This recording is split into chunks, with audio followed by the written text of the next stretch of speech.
Labanan ang banta ng katiwalian at pang-aabuso sa kapangyarihan. Yan ang binigyang diin ni Pangulong Bongbong Marcos sa paggunita ng National Heroes Day sa libingan ng mga bayani sa Taguig. Detalye po tayo sa ulat on the spot ni Ivan Mayrina. Ivan? Magandang tanghali, Connie. Sa National Heroes Day ngayong taon, paglaban sa katiwalian pa rin ang naging tema ni Pangulong Bongbong Marcos sa kanyang talumpati sa programang pinangunahan niya ngayong umaga. Likas sa Pilipino ayon sa Pangulo ang magpamalas ng kabayanihan sa pamamagitan ng araw-araw na paglilingkod, tulad na lang ng mga magsasaka, mga mangingisda, mga guro, healthcare worker at mga manggagawa. Pero may ilanaan niya na mas pinipili ang sariling interes at kapakanan sa halip na ang kabayan at sa kapwa.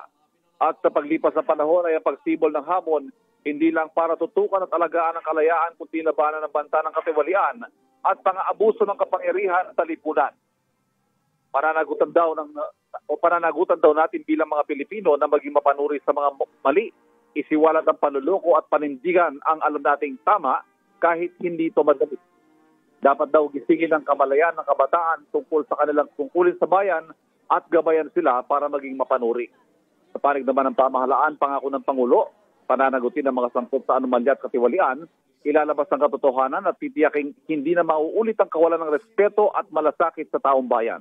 Ang talumpating ito binitiwan ng Pangulo matapos ang magkasunod niyang pag-ikot sa ilang mga flood control project sa Bulacan at sa Benguet na kung hindi palpak ay ghost project o hindi na ipatupad kahit pinondohan ng pera ng bayan.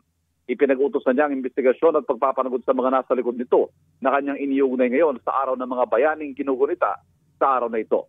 Samantala, kaugnay naman sa patuloy na pagtatanggol sa interes ng Pilipinas sa West Philippine Sea, nilinaw ni Defense Secretary Gibo Chodoro na bagamat may increased presence niya sa iba't ibang bahagi ng West Philippine Sea, kasunod ng banggaan ng dalawang barko ng China sa Bahao de Masinloc, wala naman silang nakikitang kakaiba o mas pinaigting na banta sa ngayon.